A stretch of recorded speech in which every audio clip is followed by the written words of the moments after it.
Sejam bem-vindos, eu sou André Sobreiro e esse aqui é o 17º encontro para estudo do livro Céu e o Inferno, obra fundamental da doutrina espírita, de autoria de Allan Kardec. Convido-os aos nossos movimentos iniciais, fazendo a nossa dinâmica de interiorização, concentração, diminuir um pouco a nossa percepção do mundo exterior, voltarmos-nos para dentro. Com isso você vai perceber um relaxamento natural, isso é bom. Caso sinta sono, controle-se, muitas vezes é a adrenalina baixando. Se você sentir alguma forma de desconforto, possivelmente uma aproximação, controle-se. Controle o seu pensamento, esteja focado nesse momento, naquilo que interessa. Dê prioridade durante esses minutos ao espírito imortal que busca o seu movimento de amadurecimento. E vamos agradecer por essa oportunidade de estarmos reunidos para buscar conhecimento. Como nós gostamos de dizer, conhecimento que liberta, como nos ensina Jesus no Novo Testamento, dizendo que nós conheceríamos a verdade e a verdade nos libertaria. Tão bendita doutrina espírita que nos reúne em mais um encontro, que é veiculado nas manhãs de sábado. Que seja, Senhor, proveitoso, produtivo para todos nós, mas que não perca a sua conotação do prazer, da alegria de estarmos reunidos. Abençoa, Senhor, a todos aqueles que nos ajudam nesse movimento. Abençoa a Rádio Deus Conosco, que tem veiculado esse estudo também. E é nesse clima de gratidão que nós rogamos a permissão maior para iniciar mais esse encontro. Que assim seja. Graças a Deus. Como vocês viram durante a prece, a gente gostaria de agradecer à Rádio Deus Conosco, que tem transmitido 3 vezes por semana o nosso estudo. Nossa gratidão a cada um dos trabalhadores, a nossa rogativa a Deus, que os envolva e que os abençoe para que eles possam continuar o seu trabalho. Sintam-se abraçados em mais um encontro, onde nos é dada a oportunidade de estudar essa obra fundamental da doutrina espírita. Como vocês vão se lembrar, hoje nós vamos estar iniciando o 2º capítulo do livro, então nós não temos o último slide da semana anterior para fazer aquela leitura, né, superficial, um comentário um pouco mais superficial, uma leitura dinâmica. Então nós vamos diretamente dividindo tela e entrando no estudo do 2º capítulo. Nós ainda estamos na primeira parte. E lembre-se que nos estudos anteriores, né, nós discutimos a lógica da primeira e para a segunda parte. Ou seja, o que eu vou precisar entender da primeira parte para poder mergulhar profundamente na segunda. Nós vamos iniciar, como vocês vão ver agora, o capítulo 2 da apreensão diante da morte. Primeiro nós vamos estudar a lógica do capítulo. Lembrando que esse capítulo e esse livro, na verdade, nós estamos usando a tradução de Maria Leonor Loureiro, que nós encontramos no site do IPEAC, Instituto de Pesquisas Espíritas Allan Kardec, capitaneado pelo Cosme Márcio, como os amigos sabem. Nós encontramos nesse link aqui, ipeac.com.br, você também pode encontrar na Kardecpedia, kardecpedia.com. E esses livros são de domínio público, então você pode estar fazendo o download tranquilamente, que não vai cair no erro, né, no crime da pirataria. Então você pode baixar à vontade, tem várias traduções, inclusive para você fazer comparações. Tá? Primeira coisa que a gente vai estudar é a lógica dos subtítulos. Tá? Vamos dar uma olhada nessa lógica. E esse capítulo vai nos apresentar um primeiro subtítulo chamado Causa da Apreensão diante da morte, e um segundo, porque os espíritas não são tão apreensivos diante da morte. Então vamos estudar a lógica desses dois subtítulos num quadro comparativo e nos lembrar que o primeiro subtítulo, que vai falar sobre a causa da apreensão diante da morte. Evidentemente ele vai nos falar por que a maioria das pessoas tem tanto temor diante da morte.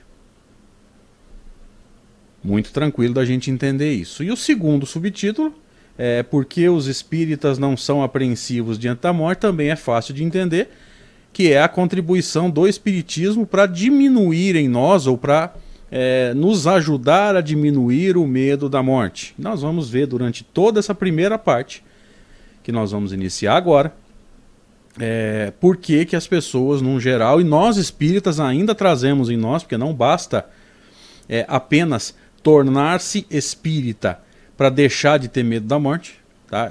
Esse medo vai ser desconstruído com o tempo, com muita meditação, com muita transformação. Então não basta apenas dizer-se espírita e sair estudando o livro, mesmo os de Kardec, para a gente deixar de ter medo de uma hora para outra. Mas nós vamos, ao entender o porquê desse medo, conseguir com certeza acelerar a desconstrução desse temor que as pessoas têm, e que nós espíritas temos uma ferramenta extraordinária para essa desconstrução. Então vamos entrar no segundo capítulo da primeira parte do livro Céu e Inferno. Aqui eu volto a dividir tela. Causa da apreensão diante da morte. Allan Kardec nos diz assim: o homem, evidentemente aqui homem, espírito encarnado, independente de no sexo masculino ou no sexo feminino, ou num corpo masculino, corpo feminino, seja qual for o grau da escala a que pertença, ou seja, qual for o nível evolutivo dele, a escala espírita é a referência aí, desde o estado de selvageria, ou seja, os mais ignorantes. Evidentemente ignorante aqui não é no sentido pejorativo, ignorante é aquele que desconhece, que vive muito mais pelo instinto do que pela razão, tem o sentimento inato do futuro. Lembrando que inato quer dizer natural, ou seja, é natural até para o selvagem a crença no futuro, na continuidade da vida, no querer construir para si mesmo um futuro melhor. Kardec prossegue: sua intuição diz-lhe que a morte não é a última palavra da existência, e que aqueles de quem temos saudades não estão perdidos irremediavelmente. O que Allan Kardec está discutindo aqui? Que é natural para mim e para você acreditarmos na continuidade da vida após a morte, no chamado futuro, na vida futura. Lembrando que o Kardec chama de vida futura, nós chamamos de a imortalidade da alma. Então é natural para nós acreditarmos na continuidade da vida. Até o selvagem sabe disso. E como nós vimos no capítulo anterior, muitas vezes a crença no niilismo ou no materialismo, ele nada mais é do que uma crença forçada que nunca virou uma crença generalizada, é uma opinião pessoal de poucos, e ela é contrária à crença natural na existência e na continuidade da vida espiritual. Muitas vezes é um esforço para suprir uma decepção com pensamentos religiosos em alguma encarnação anterior ou até nessa encarnação. E aí a gente acha estranho, porque o fato de termos nos decepcionados com alguma religião, com algum pensamento religioso, não tira de nós a necessidade de acreditarmos na imortalidade. E é aí que as pessoas não conseguem entender aquilo que a gente sempre deixa claro nos nossos estudos.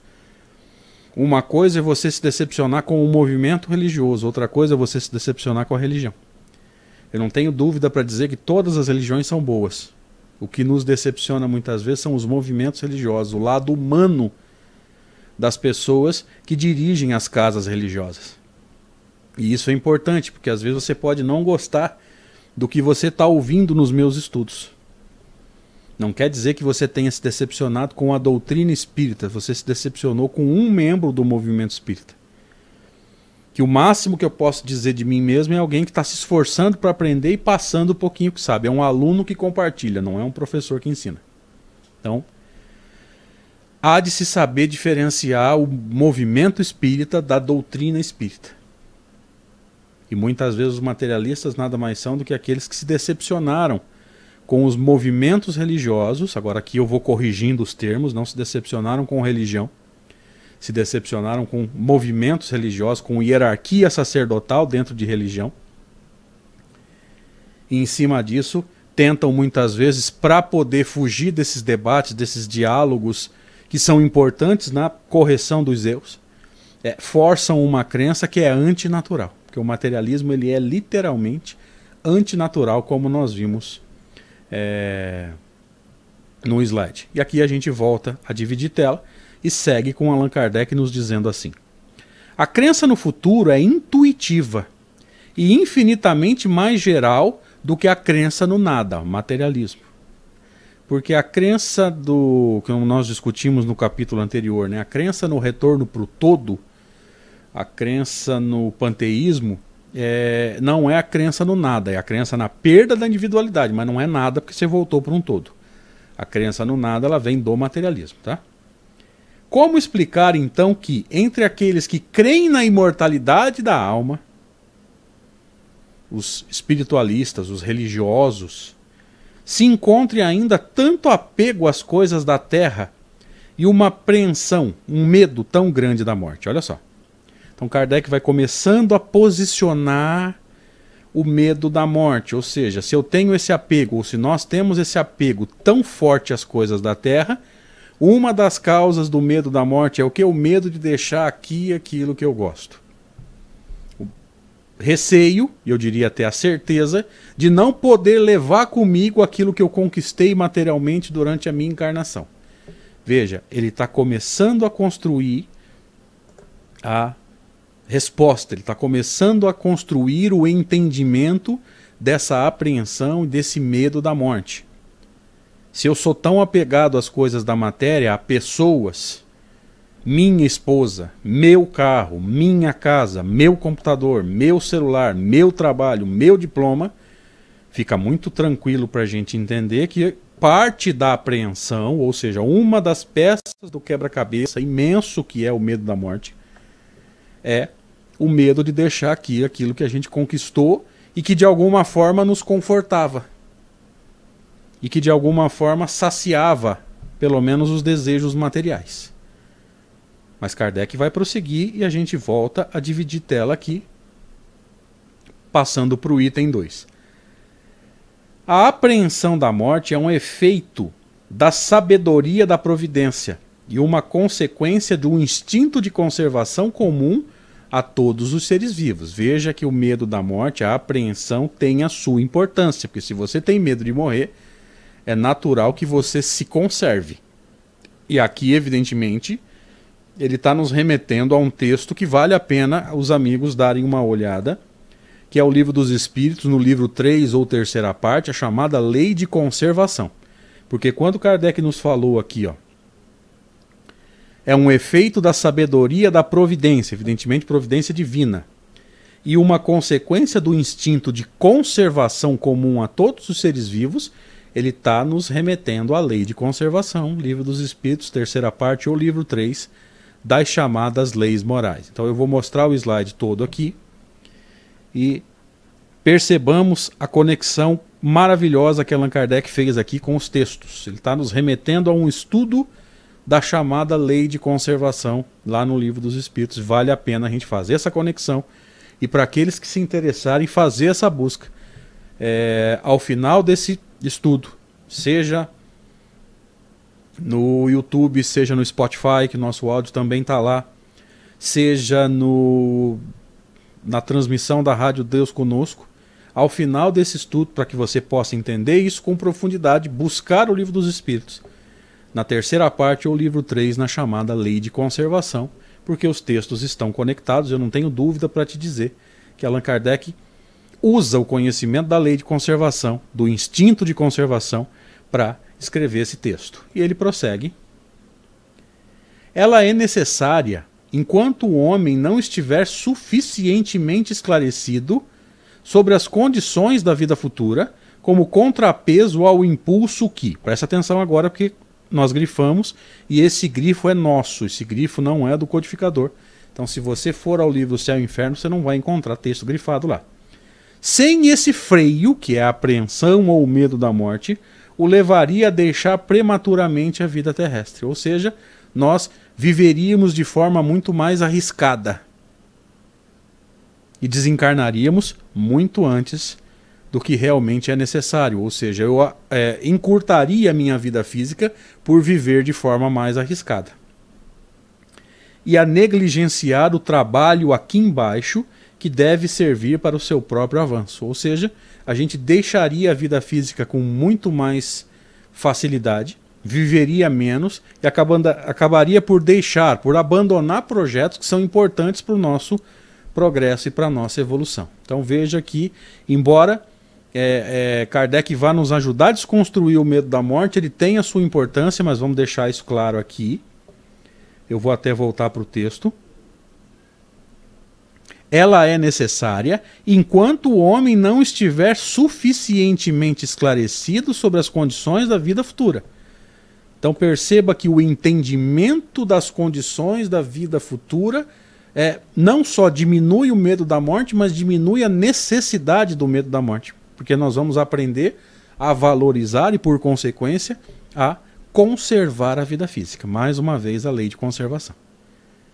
Com o entendimento dessas leis, com o entendimento da lei de conservação, com o esclarecimento com relação às condições da chamada vida futura ou da imortalidade, a gente vai valorizar muito mais a vida física.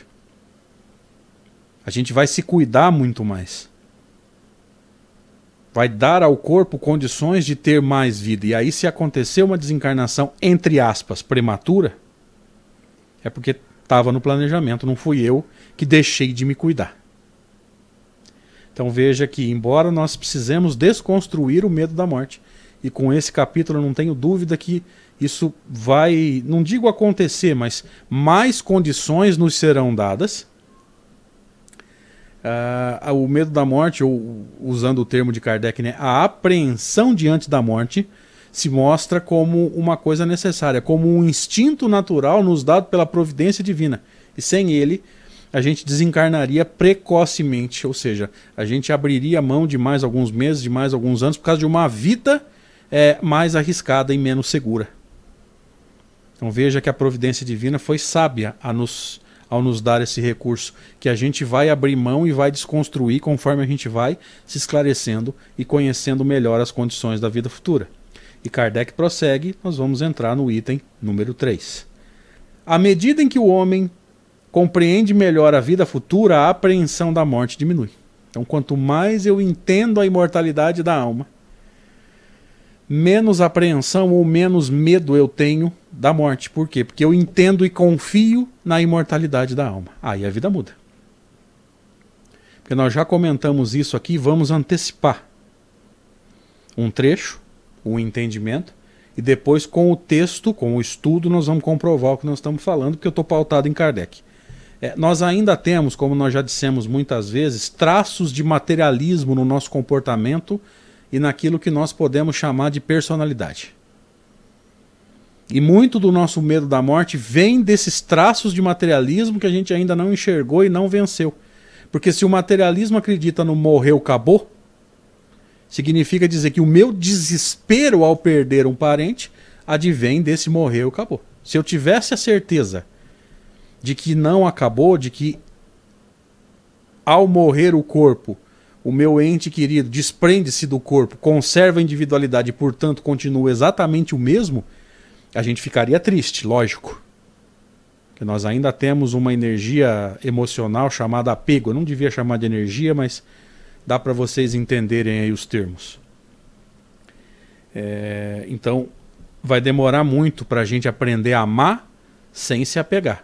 Então, eu ficaria triste ao perder um parente fisicamente, mas não entraria em desespero pela certeza de que ele apenas não tem mais corpo, mas continua existindo. Então eu estou antecipando algum argumento de Kardec aqui, com a continuidade do estudo, com o segmento do capítulo, a gente vai chegar a essa conclusão e a gente vai comprovar o que está sendo falado aqui.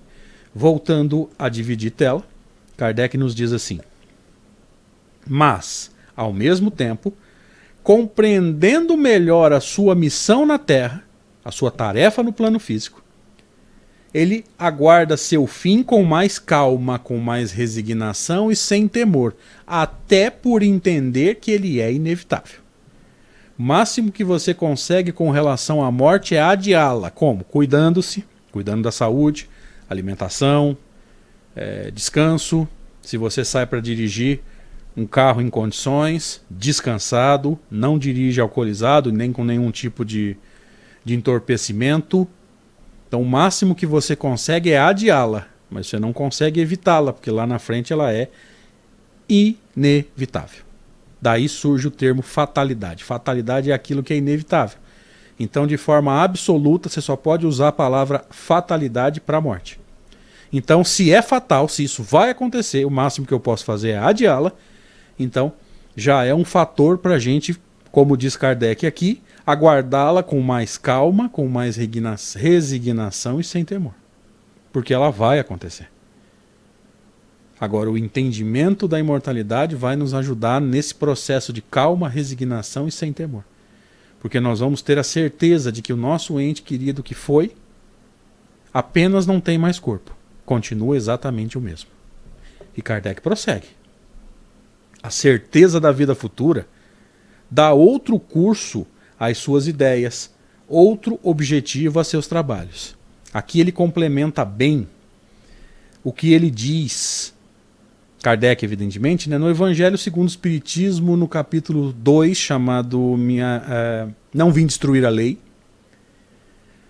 num subtítulo chamado Ponto de Vista, né, quando ele vai nos dizer que a certeza da imortalidade muda o ponto de vista através do qual nós enxergamos a encarnação. Perceba aqui, na última frase, a certeza da vida futura dá outro curso às suas ideias, ou seja, enxergar a vida do ponto de vista da imortalidade, outro objetivo aos seus trabalhos, ou seja, cada vez mais a prioridade vai deixando a vida material e vai pendendo para a vida espiritual.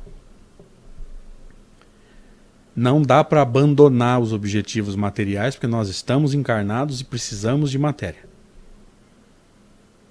Mas dá para ir invertendo a prioridade. E Kardec continua. Antes de ter essa certeza, ele apenas trabalha para a vida atual. Ou seja, tudo para essa encarnação. Tudo para aquilo que supre as suas necessidades materiais, porque são as únicas, né? Ele vive para a matéria. Pouco crê, ou muitas vezes nada crê na imortalidade, ou entende mal a imortalidade. Porque imagina uma pessoa que tem uma conduta não muito boa, se ela acredita na fixação das penas, né? Céu para os bons e inferno para os maus, o que ele vai pensar? Bom, já que a minha vida não é correta e eu vou para o inferno mesmo, então é melhor eu aproveitar aqui, porque depois eu vou sofrer por toda a eternidade. Tem mais ou menos o mesmo efeito do materialismo. Eu vou acelerar agora, porque depois eu vou sofrer no caso daquele que acha que vai para o inferno. Eu vou acelerar agora porque vai acabar a qualquer momento, no caso do materialista. Então, de qualquer forma, esse pensamento exalta o egoísmo e faz com que o ser acelere a sua vida atual. Tudo para a encarnação, que é o que Kardec está nos dizendo aqui. Antes de ter essa certeza, ele trabalha apenas para a vida atual, ou seja, tudo para a encarnação. E vamos continuando. Com tal certeza, com a certeza da vida futura, da imortalidade, ele trabalha tendo em vista o futuro, sem negligenciar o presente. Até porque nós sabemos que é no presente que você constrói o futuro. Porque sabe que seu futuro depende da direção melhor ou pior que der ao presente. Portanto, nós podemos pensar muito tranquilamente que o espírita não pode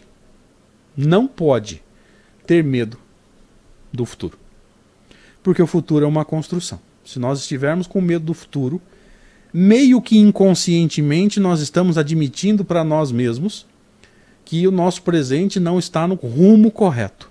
Significa dizer que nós estamos admitindo para nós mesmos, perante Deus, que a nossa semeadura, que o nosso plantio, que a nossa construção na vida atual não está do jeito que deveria estar. Por isso que a gente tem medo do futuro, porque sabe que as consequências de hoje vão ser dolorosas à frente. Mas se nós estamos trabalhando firmemente para esse processo de autocorreção, não há por que ter medo do futuro. O futuro vai ser cada vez menos doloroso. Eu diria até que se o nosso esforço estiver correto, se nós estivermos voltando a nossa atenção para a nossa ação, para a nossa vida, para a nossa transformação, dá para dizer tranquilamente que que o futuro vai ser infinitamente melhor, e esse é o papel do Consolador na nossa vida. Entender que a melhoria do nosso futuro, a construção de um futuro melhor do que o presente, depende exclusivamente de nós mesmos. Encerramos aqui esse encontro, que foi o primeiro para estudar o capítulo 2 da primeira parte do livro Céu e Inferno. Agradecemos muito a presença de cada um dos amigos. Te peço, se você quiser e puder, curte o vídeo, se inscreve no canal, compartilha e vamos criar aí uma onda de estudo da obra de Kardec para que a gente possa no futuro ter uma geração de espíritas mais fundamentada nas obras fundamentais, como o perdão do erro na construção da frase. Obrigado, Deus abençoe. Até a próxima.